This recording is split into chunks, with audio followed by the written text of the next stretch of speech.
পরম দয়াল শ্রী শ্রী ঠাকুর অনুকূল চন্দ্রের রাতুল রাঙা চরণে জানালাম আমার শতকোটি দণ্ডবত প্রণাম। আমার ভক্ত প্রাণদাতা ভাই বোন মা সকলকে জানালাম জয় গুরু। আশা করব ঠাকুরের কৃপায় আপনারা সকলে ভালো আছেন, সুস্থ আছেন। আজকে ইষ্ট প্রসঙ্গে আলোচনার বিষয় হলো কোন কোন খাবার খেলে জীবনে দুঃখ কষ্ট নেমে আসবে। জীবন থেকে এই দুঃখ কষ্টের পাহাড় কিছুতেই সরবে না। আমি পরম দয়াল শ্রী শ্রী ঠাকুরের দীক্ষা এতটাই লাভবান হয়েছি যে এই রকম সুযোগ যদি আমি যখন থেকে আমার জ্ঞান হলো সেই মুহূর্ততেই পেতাম, তাহলে এখন কত উন্নতি করে নিতাম। তো চলুন আজকের বিষয়ে আসা যাক। আমি কেমন খাবার খাবো এবং কেমন খাবার খেলে আমার কষ্ট হবে না, আমার দুঃখ হবে না। আপনারা হয়তো ভাবতে পারেন খাবারের সাথে দুঃখ কষ্টের কী সম্পর্ক। এই বিষয়টা আমি কখন বুঝতে পারলাম জানেন? যখন থেকে আমি ঠাকুরকে পেয়েছি ঠিক তখন থেকেই। আপনারা কি জানেন বর্তমান অবস্থায় ঠাকুরের প্রভাব কতখানি পড়েছে আমার শরীরের উপর, আমার মনের উপর, আমাদের সমাজের উপর, আমাদের পরিবেশের উপর, এরকম সব কিছুর উপর কিন্তু পরম দয়াল শ্রী শ্রী ঠাকুরের প্রভাব লক্ষ্য করা যায়। আমাদের জীবনে যে দুঃখ কষ্ট আসে সেগুলো কোথা থেকে আসে জানেন? সেগুলো আসে খাবার থেকে। পেট ভরে খাও, তৃপ্তি করে খাও, যা খুশি তাই খাও। কতদিন আর বাঁচবে? বাঁচার আশা করছো, মরে গেলে কি আর খেতে পারবে? খাওয়ার জন্যই তো জীবন, তাই খেয়ে যাও। নিজে রোজগার করছো, দু হাত ভরে যা ইচ্ছে হবে খেয়ে যাও। দুদিনের জীবন, মরে গেলে তো আর খেতে পারবে না, তাই যতদিন বাঁচো খেয়ে যাও। এগুলো হলো মৃত্যুর পথে ঠেলে দেওয়ার জন্য উৎসাহ বাক্য। এই কথাগুলো অনেকেই কিন্তু বলেন, আর আমরা মনে মনে ভাবি সত্যিই তো, খাওয়া দাওয়া করছি, ভালোভাবে আছি, এটাই তো বিলাসবহুল জীবন, ঠাকুর আমাকে দয়া করেছেন। কিন্তু এটা যে ভুল কাজ সেটা আমরা একবারও ভেবে দেখি না। সুতরাং আপনাকে এমনভাবে খেতে হবে যাতে করে আপনি পরের উপর নির্ভরশীল না হতে হয়। ভবিষ্যতের কথাটা চিন্তা করে দেখুন যে আপনি কেমন খাবার খেলে আপনি রোগ থেকে দূরে থাকবেন, কষ্ট থেকে দূরে থাকবেন, বিভিন্ন জ্বালা যন্ত্রণা থেকে দূরে থাকবেন।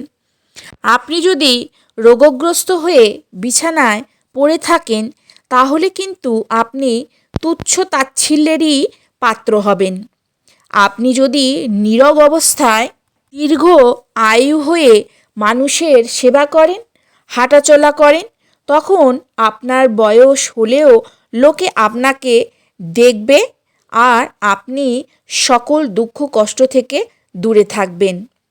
বিকৃত জীবনশৈলীজাত রোগাত্ম মন জীবন, ডাক্তার স্বপন কুমার বিশ্বাস, যার কথা আপনারা শুনেছেন।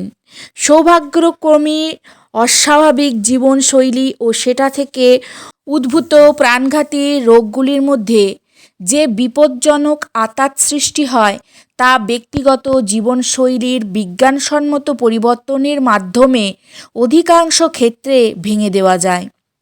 কারো ক্ষেত্রে জীবনশৈলীজাত রোগের প্রাদুর্ভাব দেখা দিলে সেটা দূর করার জন্যে 5টা মুখ্য ব্যাপারে সচেতন হওয়া ও সেগুলো নিষ্ঠা সহকারে অনুকরণ করে যাওয়া একান্ত বাঞ্ছনীয়। শরীরের ওজন স্বাভাবিক সীমার মধ্যে নিয়ে আসা ও মধ্যে মধ্যে পরিমাপ করে তা ধরে রাখা। পরিমিত পুষ্টিকর সুষম খাদ্য গ্রহণ, সব সময় শারীরিক ও মানসিকভাবে সক্রিয় থাকা। মদ্যপান, ধূম্রপান ও মাদক দ্রব্য বর্জন।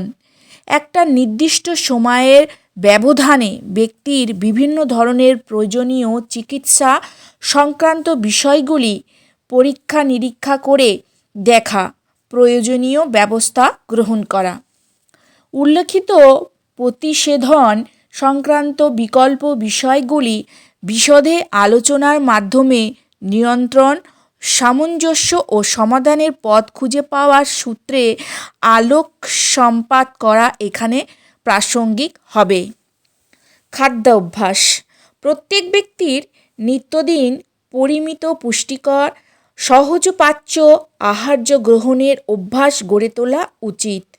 বয়স ও কর্মাভ্যাস অনুযায়ী নিয়মিত সুষম খাদ্য গ্রহণ, যাতে আহার্য বস্তুতে প্রয়োজনীয় 7টি উপাদানই বৈজ্ঞানিক অনুপাতে থাকে সেদিকে লক্ষ্য রাখা উচিত।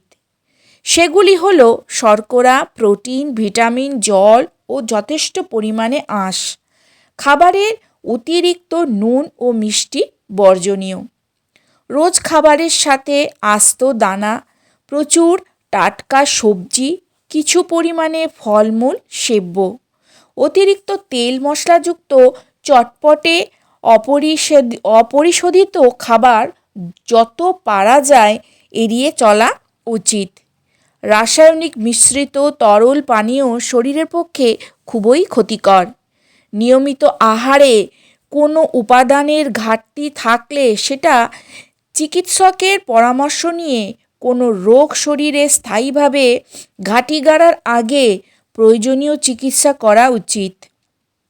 পুষ্টির অভাবে মিথ্যা ভয়ে আমরা দুধ, ঘি, দই, মশলাযুক্ত খাদ্য নিয়মিত ভোজন করি। ফলে অনেক ক্ষেত্রেই জীবনশৈলীজাত রোগাক্রান্ত হয়ে খামোকা কষ্ট সৃষ্টি করে। বাস্তবে দেখা যায় এই অধিক ভোজন শরীরকে ক্লেশের সাথে সাথে চিকিৎসায় দেদার খরচের জন্য ব্যক্তির, পরিবার, সমাজ ও রাষ্ট্রীয় স্তরে অর্থনৈতিক চাপের কারণ হয়ে দাঁড়ায়। পরম দয়াল তাই তো বলেন, অধিক ভোজন যারাই করে দরিদ্রতা প্রায়ই ধরে। আবার বললেন, পেটের জন্য জীবন নয় কো, জীবনের জন্য পেট, তাই জীবন পেটকে জীবন্ত রাখে। সুতরাং আমরা পরিমিত খাবার খাবো, অধিক ভোজন গ্রহণ করব না, নির্দিষ্ট সময়ে ঘুমাবো এবং সঠিকভাবে শরীর চর্চা করব। আমরা যদি অতিরিক্ত খাদ্য গ্রহণ করি তাহলে আমাদের সুগার হতে পারে, গ্যাস অম্বল হতে পারে, প্রেশার বেড়ে যেতে পারে। আর এর জন্য আমাদেরকে কি করতে হবে না, ডাক্তারের কাছে ছুটতে হবে এবং তার জন্য আমাদের প্রচুর পরিমাণে অর্থ ব্যয় করতে হবে। তাই অধিক ভোজন নয়, অধিক ভোজন হল দুঃখের কারণ। অধিক ভোজন থেকে নিজেকে দূরে রাখুন। সুতরাং নিজেকে ভালো রাখতে হলে, নিজের শরীরকে ভালো রাখতে গেলে স্বাস্থ্যকর খাবার খেতে হবে, নিয়মিত ব্যায়াম করতে হবে।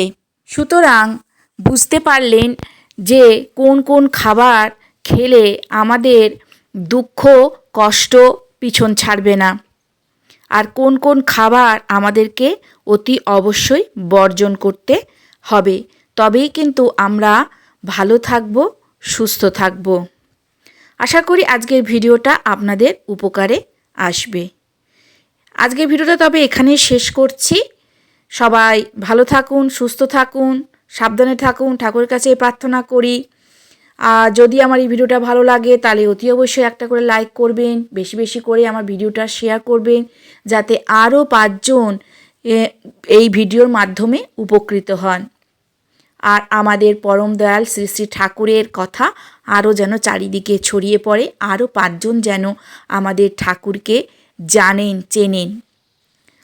আর যারা এখনও পর্যন্ত আমার পরিবারের সদস্য হয়ে ওঠেননি, আমার চ্যানেলটা সাবস্ক্রাইব করে আমার পরিবারের সদস্য হয়ে উঠুন।